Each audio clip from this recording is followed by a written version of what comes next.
बिस्मिल्लाहिर्रहमानिर्रहीम। आज का टॉपिक शायरों के लतीफ़े, क्लास 9th, चैप्टर नंबर 4 है शायरों के लतीफ़े, जिसके मुसन्निफ़ मौलाना मोहम्मद हुसैन आज़ाद हैं, जो कि 1830 में दिल्ली में पैदा हुए और 1910 में वफ़ात पाई।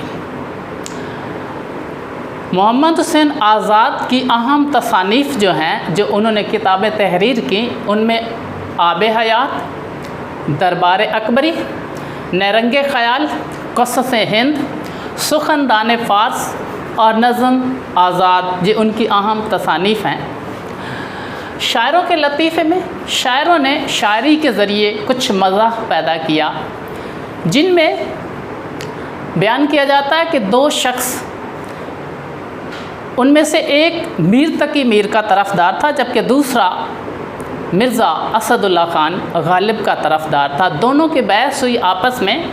दोनों ने अपने अपने जो शायर हैं उनके हक़ में वोट दिया। जब बात लंबी हुई तो बिलाखिर उन्होंने ये फ़ैसला किया कि हम ख्वाजा साहब जो हैं उनके पास चलते हैं, जो हैदर अली आतिश उनके मुर्शिद थे, कि उनसे फ़ैसला करवाया जाए। जब उनके पास पहुँचे और माजरा सारा बयान किया तो उन्होंने कहा दोनों साहब कमाल के हैं, फ़र्क ये है कि मीर का कलाम आ है जबकि मिर्ज़ा का कलाम वाह। एक दफ़ा एक शख्स ख्वाजा हैदर अली आतिश के पास आया और उन्हें कहता कि मैं यहाँ से जाना चाहता हूँ, रोज़गार मिल नहीं रहा, किसी दूसरी जगह पे किस्मत आज़माना चाहता हूँ। वो डेली यही कहा करते थे कि कहाँ जाओगे, हमारे साथ अल्लाह ने मिल बैठने का मौका दिया है तो इसको गनीमत समझो। लेकिन एक दफ़ा वो आए, उन्होंने कहा कि जनाब मैं आज रवाना होने वाला हूँ। तो पूछा कहाँ जाएंगे, तो कहा कि मैं कल बनारस रवाना हो जाऊँगा। तो ख्वाजा हैदर अली आतिश ने कहा कि मेरा एक काम करना कि वहाँ जो बनारस का खुदा है वहाँ उसको मेरा सलाम कहना। तो बंदा बड़ा परेशान हो गया कि जनाब वहाँ और यहाँ के खुदा क्या जुदा हैं, सेपरेट हैं। तो ख्वाजा हैदर अली साहब ने फरमाया कि अगर बनारस और यहाँ का खुदा एक है तो तुम हमें छोड़कर बनारस क्यों जाते हो? जिस खुदा ने तुम्हें बनारस में रिज़्क़ देगा वो दिल्ली में भी दे सकता है। तो जब उनके ऊपर ये बात सुने, असर हुआ, तो उसने इरादा मौकूफ़ किया और वहीं बैठ गया। फरमाया कि आज के बाद मैं आपके पास ही रहूँगा। तो इस चैप्टर के कुछ शॉर्ट क्वेश्चन हैं जिनमें ख्वाजा बासत ने मीर और मिर्ज़ा के कलाम के बारे में क्या फ़रमाया। ख्वाजा बासत ने फ़रमाया कि मीर का कलाम आह है जबकि मिर्ज़ा का कलाम वाह। शरीफ ज़ादे की गज़ल सुनकर सौदा ने क्या कहा। मिर्ज़ा रफ़ी सौदा पूरा नाम है उनका।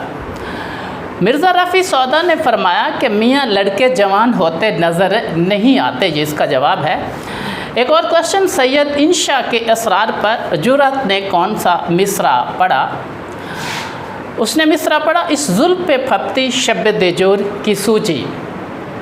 ख्वाजा साहब ने अपने शागिर्द से क्या कहा करते थे जो अक्सर बेरोज़गारी की शिकायत से सफ़र का इरादा ज़ाहिर किया करते थे। ख्वाजा साहब फरमाया करते थे कि मियाँ कहाँ जाओगे, दो घड़ी मिल बैठने को गनीमत समझो और जो खुदा देता है उस पर सब्र करो। साहब आलम की ज़बान से उस वक्त क्या निकला जब हकीम एहसनुल्लाह ख़ान ने जल्दी से आने और जाने पर अज़हार ताज्जुब किया। साहब आलम की ज़बान से उस वक्त निकला कि अपनी खुशी से आए ना अपनी खुशी से चले।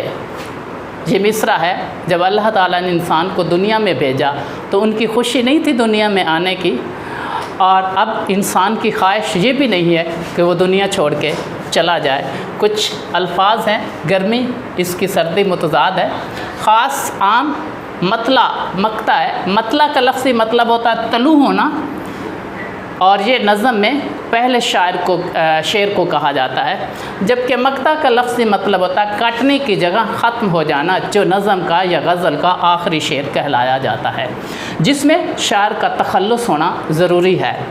बेरोज़गार रोज़गार, वाहिद जमा कमाल कमालात, मुशायरा मुशायरे, خاتم کی جمع خدام ہے، شخص کی جمع اشخاص ہے۔ تو آج کا ٹاپک جو تھا شاعروں کے لطیفے، بس اتنا ہی۔